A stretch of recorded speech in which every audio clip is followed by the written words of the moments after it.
但是女主角拒绝了男主角，因为她认为男主角并不是她喜欢的那种类型。她不能容忍男主角黑社会的身份，她一直只想嫁给一个能给自己提供安全感的警察。男主角非常痛苦，他爱她，却无法向女方展示自己的真实身份，只有把爱埋藏在心里。终于有一天，警察的包围战打响了，我们的男主角横空出世，引领战友们把贩毒集团一网打尽。但是他不幸中弹了，倒在了地上。我们故事的最后一幕，是我们女主角含着泪抱住了奄奄一息的男主角，告诉他，我错了，我的固执埋葬了我们的爱情。假如生命可以从头再来，我一定会死心塌地的爱你，直到天荒地老。这就是《亡命天涯》的全部剧情。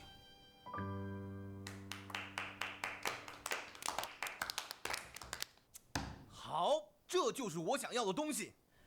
玩这种商业剧，我最拿手。只要拍英雄戏，我就来劲。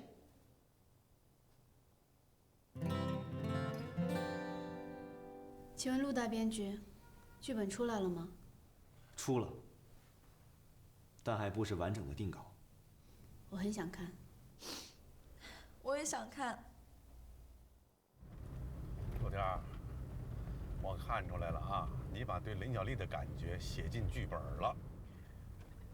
作为编剧，应该把自己的切身感受写到作品里去，否则那不是海市蜃楼吗？你对林小丽还不死心啊？因为我望眼四周，她仍然是独一无二的。好，有信心就好。你慢慢钓鱼吧。成哥，我觉着你跟以前有区别了。什么区别？你这个活宝风格的制片人，怎么这次这么平静啊？我平静吗？是啊，跟那个上蹿下跳的曾志国比，你就像换了一个人似的，完全没有制作《四十故人来》时的兴奋劲儿。因为这部戏不是《四十故人来》。从商业的角度来说，《亡命天涯》要比《四十故人来》更能赚钱，你也应该更兴奋才对啊！哎，在你的眼里，我就是个唯利是图的小商人呐！啊？你以为你是艺术家呀？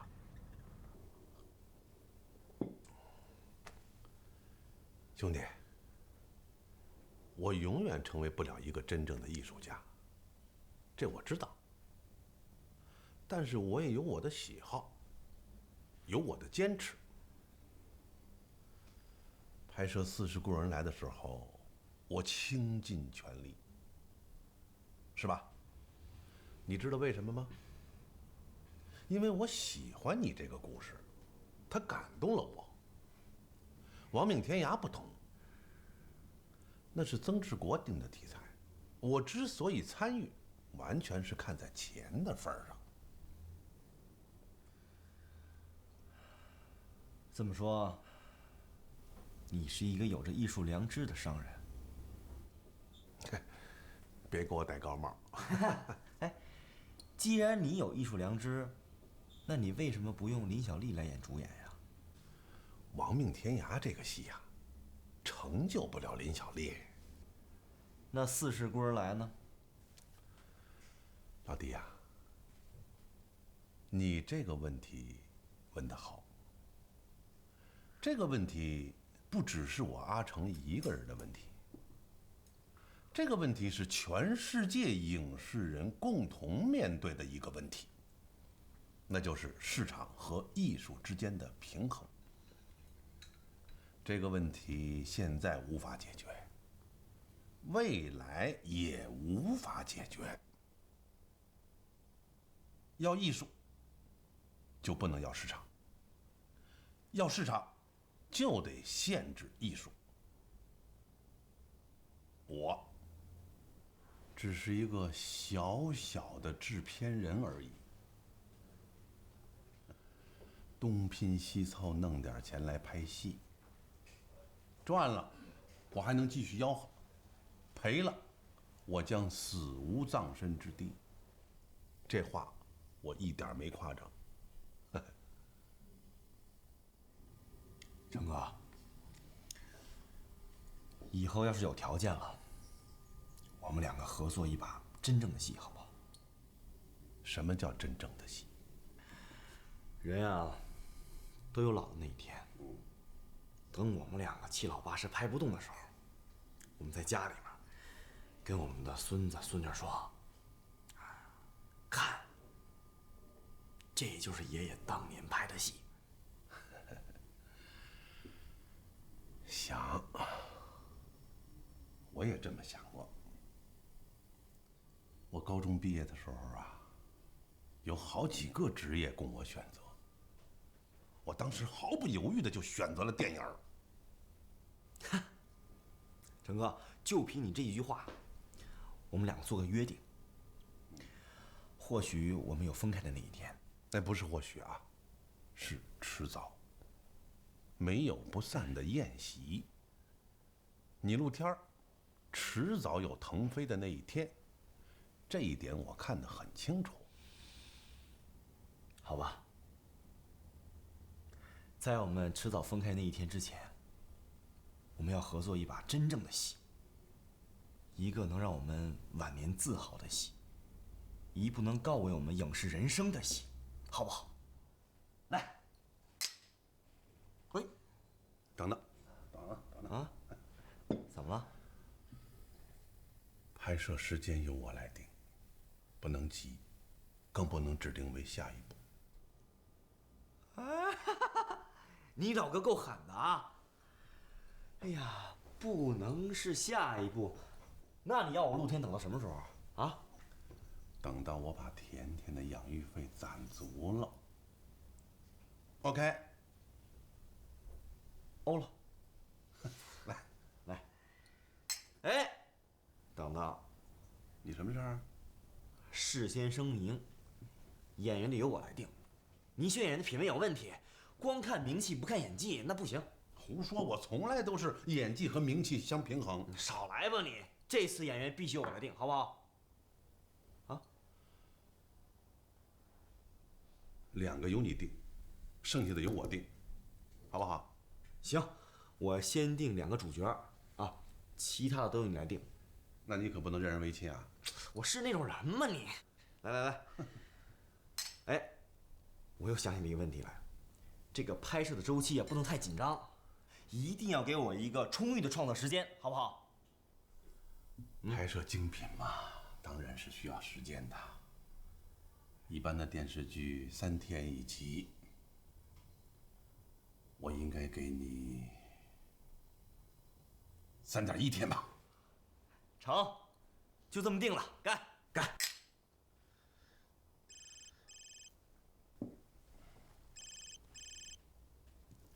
又是我那小祖宗。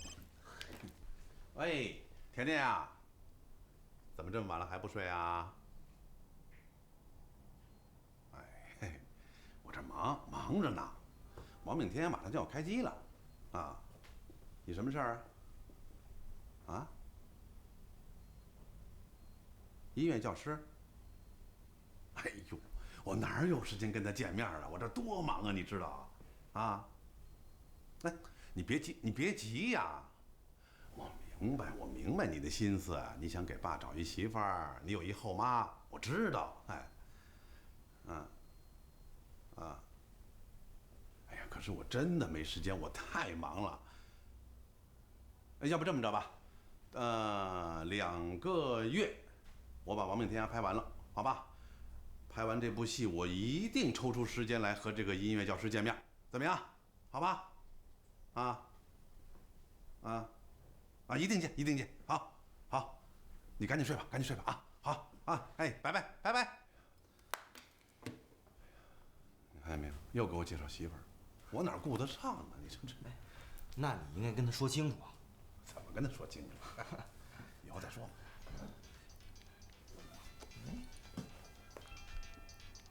哟，甜甜。喂，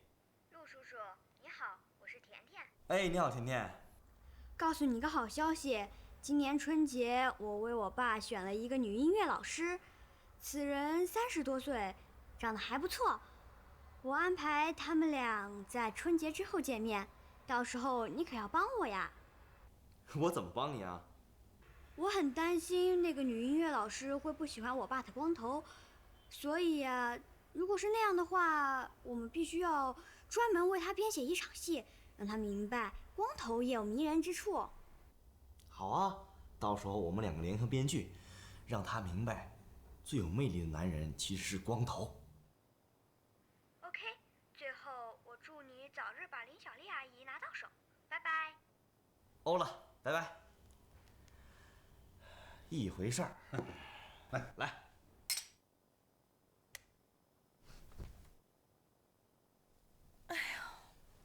怎么了？这还不睡啊？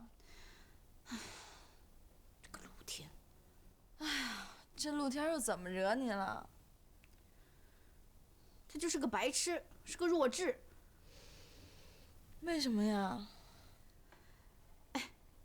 你说那个4世故人来，他一开始再有问题，可是最后他还是很感人，很清新。现在这个亡命天涯，他整个就是一个电子游戏，就一个闹腾。而且他的态度也越来越油，不成熟，也不稳重。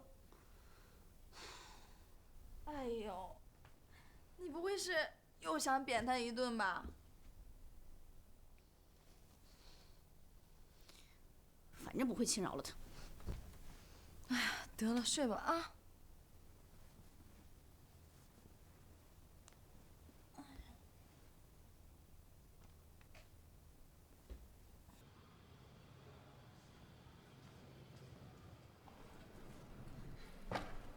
大编剧，可以找你聊天吗？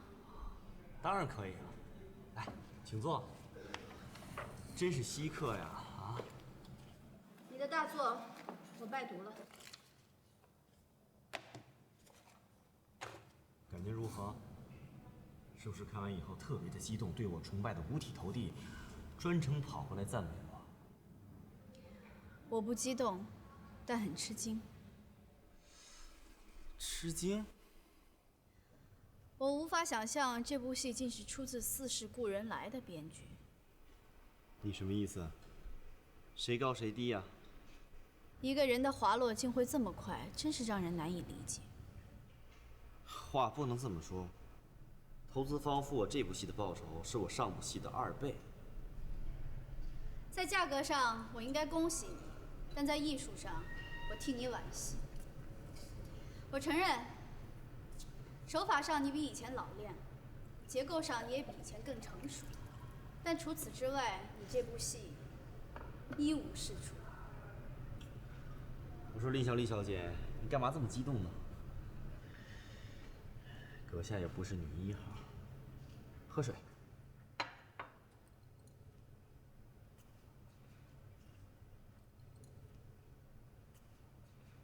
我这个小演员没有资格指点陆大编剧，但是我想说的是，你说什么？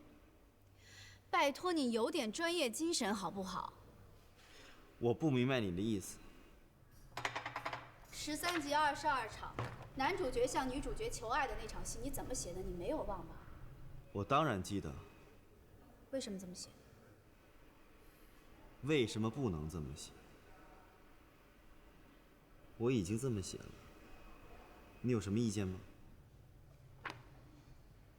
前段时间拍摄《阁下大作》的时候，我住院了。后来是你去接我出院，然后又请我吃晚餐，这些你没忘吧？当然没有忘。请你吃饭只是一个托儿，最重要的目的是让你爱上我。还记得那天晚上你说的什么吗？时间太长了，我记不清了。你少来，你记得很清楚。你把那天晚上对我说的话一字不落地写到那场求爱戏里，连顺序都一样。是吗？我告诉你，我不是好糊弄的。当初你怎么忽悠我的，说的那些台词，我记得清清楚楚。哎，既然你不在乎，你干嘛要记得清清楚楚啊？我不跟你说这个，我只是想知道，你这人戏里戏外，到底有没有区别？当然有区别。在生活中你拒绝了我，而在戏里面，女主角当听到这段求爱之后，感动至极啊，立刻就答应嫁给男主角了。你少犯贫。我只是不希望。不希望什么？不管怎么说，你那句话是给我的，我不希望你再赠送给别人。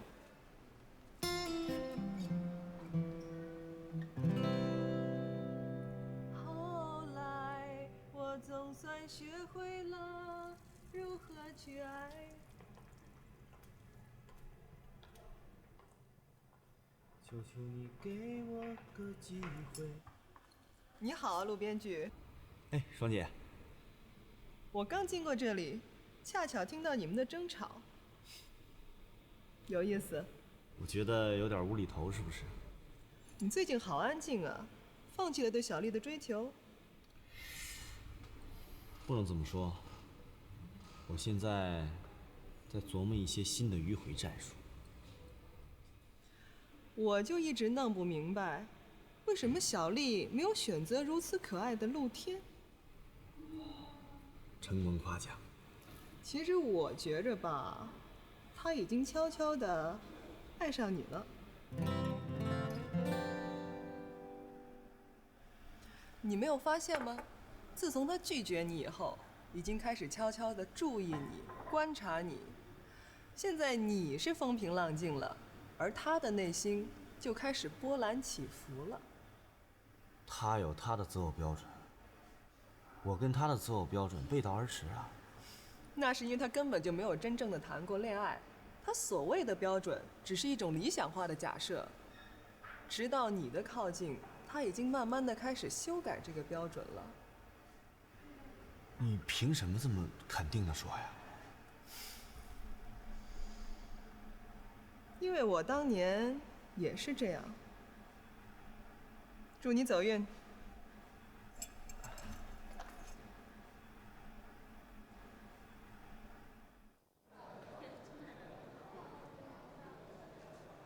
哎，杰子，杰子来嘞！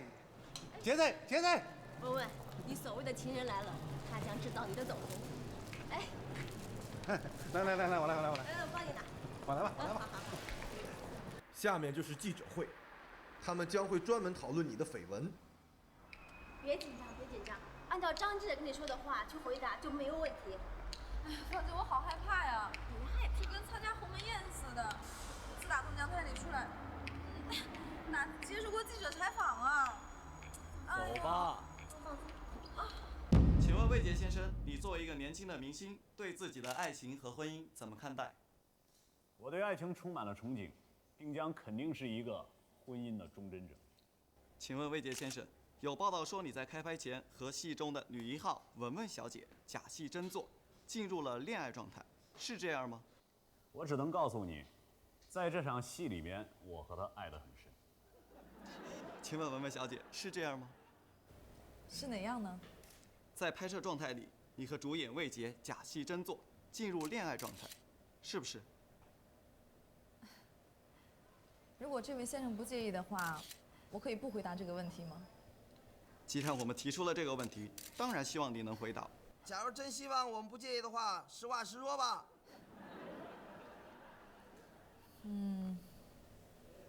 那我的回答就是无可奉告。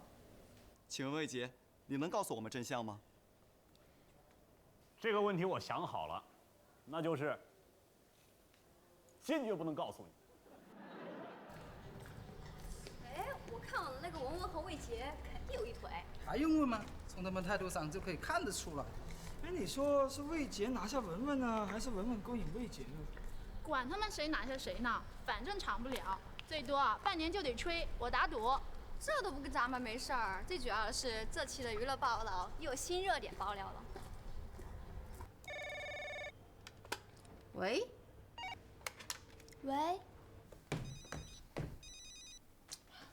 喂，文文，我要告诉你一件很严重的事情。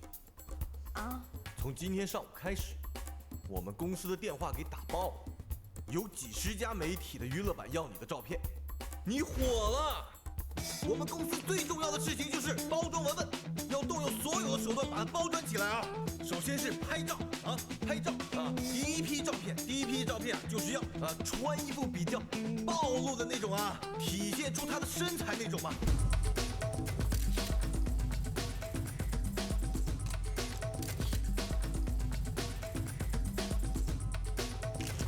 那第二批照片呢，我们要拍出那种风情万种、妩媚迷人的文文的形象。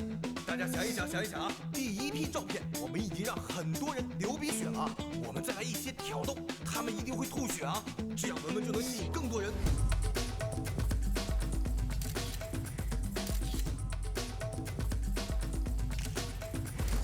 现在我们要做托，要一大群的托。每当文文出现在公众场所的时候，这群托就装扮成为追星族，一哄而上，把他紧紧包围，尖叫，把他紧紧包围上。快帮文文去找托儿！要是人手不够的话，叫其他的前沿演员去装扮。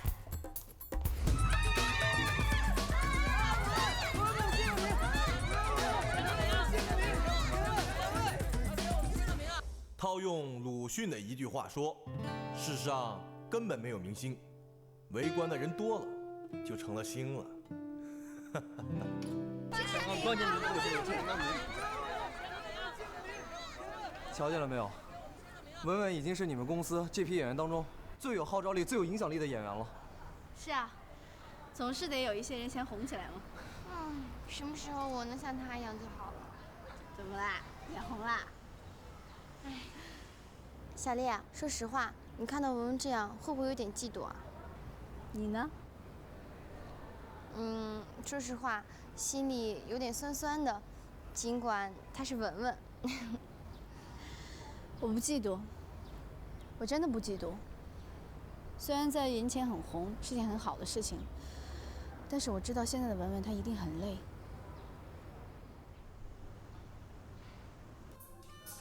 哎，小姐，你慢一点好不好？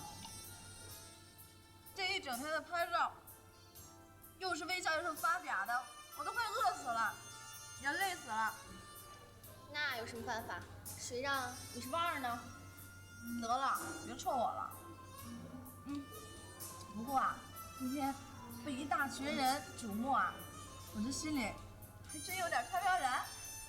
不管怎么说，还是值得恭喜的。如果这次炒作成功呢，你以后就再也不用为了一个主要角色而提心吊胆了。不，我现在啊又开始紧张了。紧张什么？对啊，你看啊，你这角色也定了，然后人也要火了，你还紧张什么呀？二位，我现在啊可不是普通的演员了，是腕儿了。当普通演员我还知道应该怎么办，但现在我又不知道怎么当腕儿。谁知道这腕儿平时是什么样的言行举止啊？出门又是什么样的举手投足啊？这个腕儿嘛，的确应该跟我们平常人不太一样。你呀，想那么多干嘛？腕儿也得吃喝拉撒呀。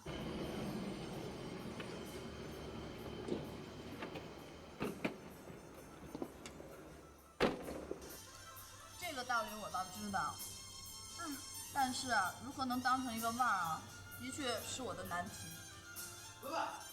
文文，哎，行了，别吃了。哎呀，怎么了？赶快送你去机场，连夜赶往北京，明天下午去北京台参加一个综艺节目。据说现场有众多的大腕和记者。OK， 走。哎，对，小丽，还有你啊！据说曾志国马上要对你进行包装炒作了。包装炒作我？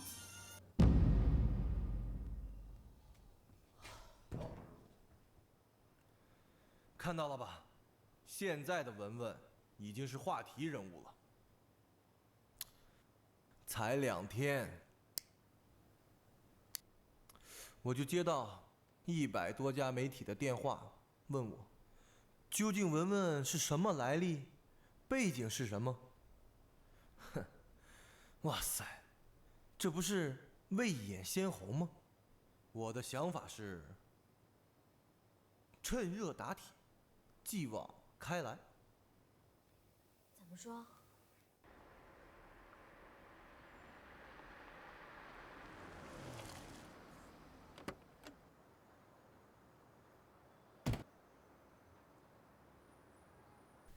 曾总，方姐，请坐。嗯。小丽，你知不知道文文现在已经是崭露头角的人物了？我当然知道了，连我外婆都在电视上看见她了。那你呢？你作为亡命天涯的女2号，想不想上升？怎么个上升法？听着，我有一个大胆的、富创意的一个构思，我希望你跟文文一起走红，就是你们2个一起去勾引魏杰。这样一来，我们这个亡命天涯剧组里面就诞生了一场3角恋爱，哇！让全中国所有媒体都会来采访我们，要追踪这场3角恋爱是怎么诞生、怎么发展。于是乎，我们的戏、我们的人，可以在没有播映的情况下就已经大红大紫起来了。为什么一定选择我？因为你是我们公司准备隆重推出的人选。如果我不同意呢？不同意？不，你会同意的，因为这样对你的知名度会有很大的提高。不，我不同意。你不同意？因为这根本就不是我想要过的生活，也不是我想获得的结果。我不需要一场不知所谓的绯闻搅和进来，我只想当一名合格的演员。我一切都是为你前途考虑，不要拿无知当个性。我希望我的前途是成为一名优秀的演员，而不是别的。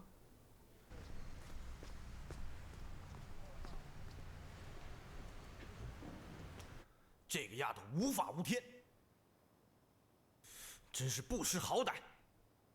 方，你跟她谈谈，连说服带吓唬。这丫头啊，我了解，脾气很犟，不是光靠恐吓就能让她低头的。不低头，家法处理，真的不行，开除。就是公司跟剧组同时把她开除。不至于吧？单单这件事情确实不至于，可你想过没有？如果她可以第一个反抗我的决定，其他人就会跟着效仿她。每一个人都这么自我，我演艺公司不用再开了。听话，去向老板认个错。我错哪儿了？小丽呀，你应该知道，演员是一个很泡沫的职业。好演员并非能出名，出了名的并不就是好演员。这重要的是人气。董老板这么做也有他的道理。你想想看，中国那么大，演员那么多，你要出名凭什么？靠的不就是吸引媒体的注意力吗？一旦有个什么新闻闹得满国风雨的，你不就成了名人？一旦成了名，你的未来就不在你的掌握之中。想想看，难道不是吗？如果成名一定要靠欺世盗名，靠装神弄鬼，我宁肯我一辈子都平平淡淡。那现在的文文，不是也已经引人瞩目了吗？那是他的事情。但是你这样，会影响公司的利益。我是作为演员跟公司签的合约，除了演戏，公司没有权利要求我做任何事情。至于你说的那个利益，合同上本来就不存在，所以失去了也是合理的。你呀，这样下去会让你变得很被动的。芳姐，一直以来你都对我很好，很照顾我，我也特别感激你。但是这件事情，我不能同意。你想到过会被开除吗？不但是21世纪演出公司开除你，就连亡命天涯剧组也会开除你。我们曾总可是这部戏的大股东，如果真是那样，你会突然之间变得一无所有。不，我没有一无所有。至少我还有尊严。关于前3集魏杰使用的那个摩托车，你必须要用定做的。你想想看，他一出场就开着摩托车闯进了毒品生产基地，而且是一个人放倒了20多个匪徒，这种戏你不用特制的摩托车根本无法完成啊。所以造型方面呢，我们就说这么多啊。接下来我们就谈谈服装方面，必须要时尚、艳丽和性感，一定要性感啊！你们想想，如果现代武打戏失去了这个性感喷血的场面，那这武打戏就失去了它的优势了，知道吗？哎，一定要好好的把它做好。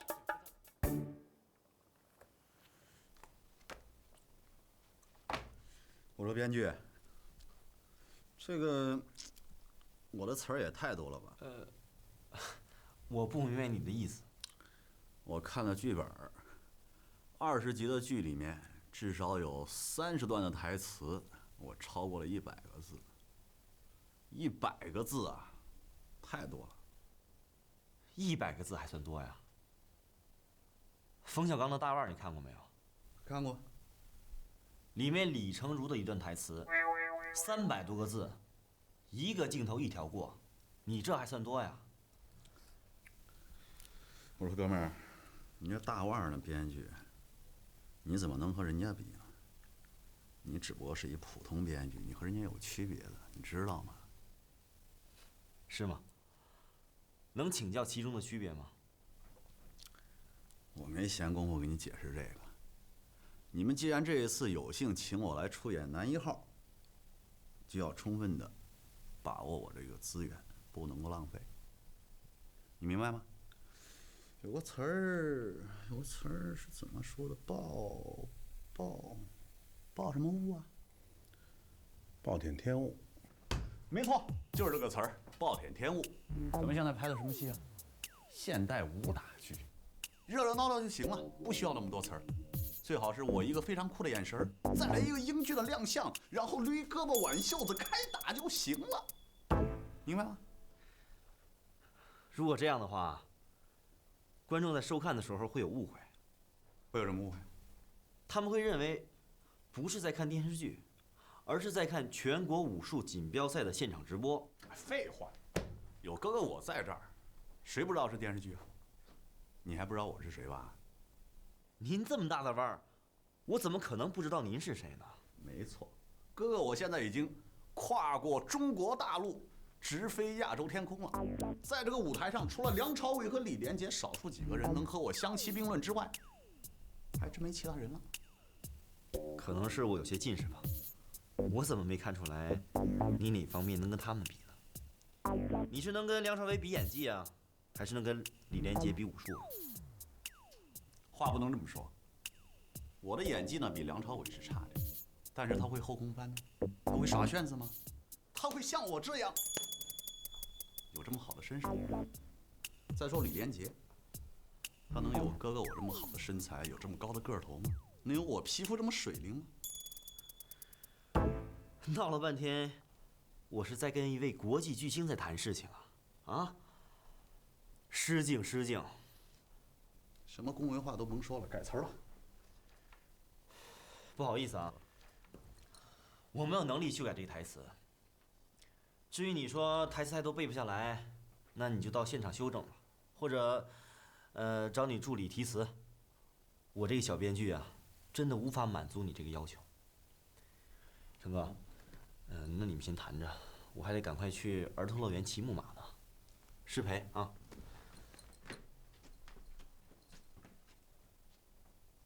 哎，程老板，你们这编剧怎么这样啊？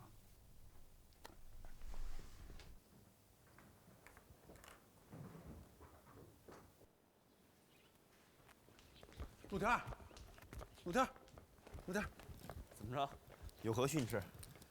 对陆大编剧，我哪敢训斥啊？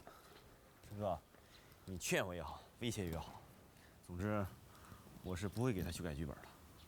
啊，行，咱不说这事儿。我跟你说啊，我有个朋友也是搞片子的，要投资2000万拍《岳飞传》，找了好几个编剧都不灵。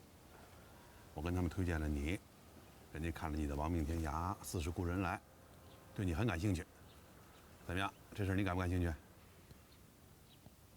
这是好事啊！你要感兴趣，马上去一趟，费用他们出。什么时候？越快越好啊！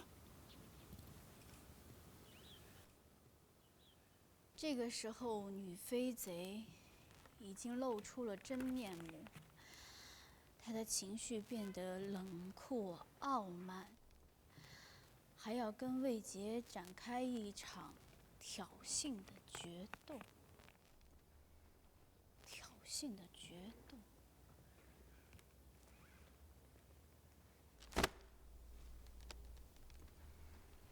没想到你还是有情有义的英雄。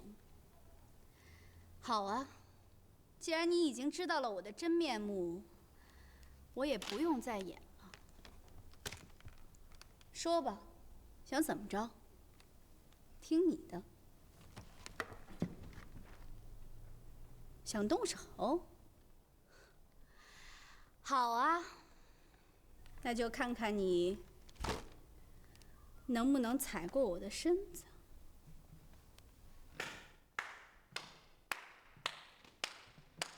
我在排练呢，你打扰我了。我一直不明白，为什么这么优秀的演员却没有人赏识呢？你不明白吗？我也不明白。从四十孤人来到亡命天涯，每次在选主角的问题上，你都输给文文。我想知道，你心里到底有什么想法？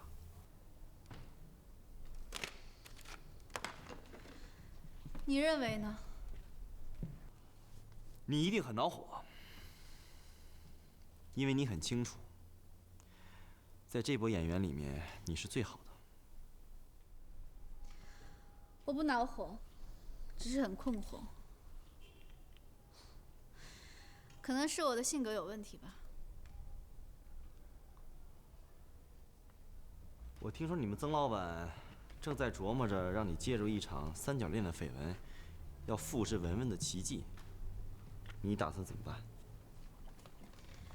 对于这种变态的想法，我只能拒绝。果然不出我的所料。你怎么样啊？最近很少见你啊。我正在试着跟你保持适当的距离，距离产生美嘛，对不对？又开始犯贫了。言归正传，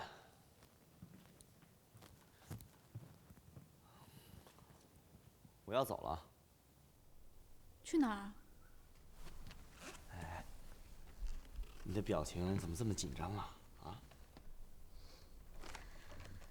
有吗？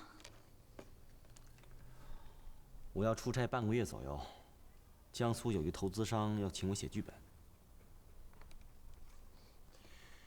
那要恭喜你啊，又有钱赚了。谢谢。走之前，我想看你一眼，这样我就放心了。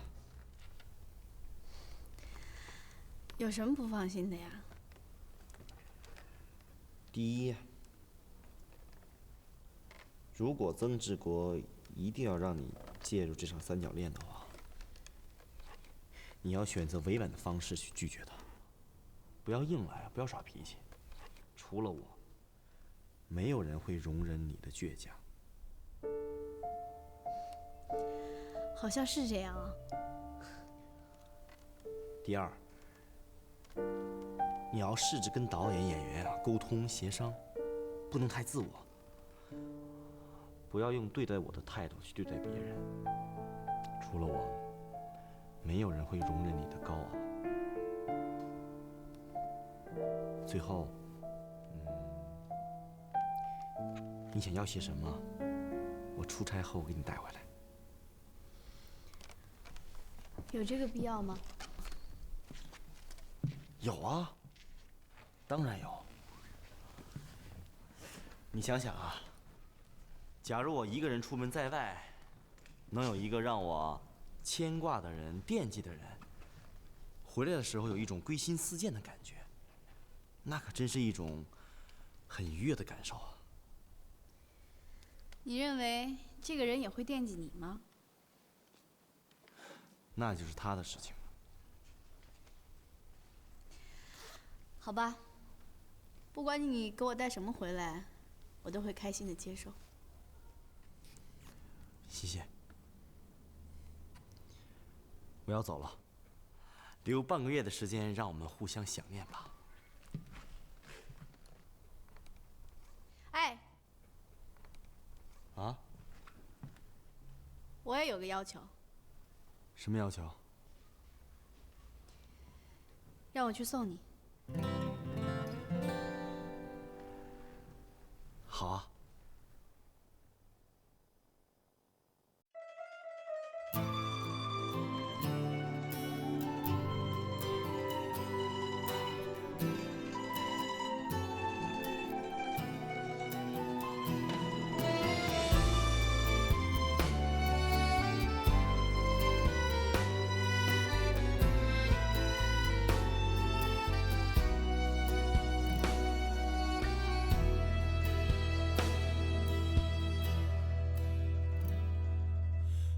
车穿过那片麦田，穿过金色的秋天，我们相遇的那一瞬间，彼此的生命从此改变。你曾经穿过我心田，留下了一片落叶，落叶带走时间，写下思念，还有你爱上的脸。爱藏在心里面，永远看不到爱的春天，像那片已经老去了的荒野，看不到似水流年。相爱剩下怀念，列车开不到爱的麦田，像那条铺满大地的生命线，我们的爱只差一点，你我之间。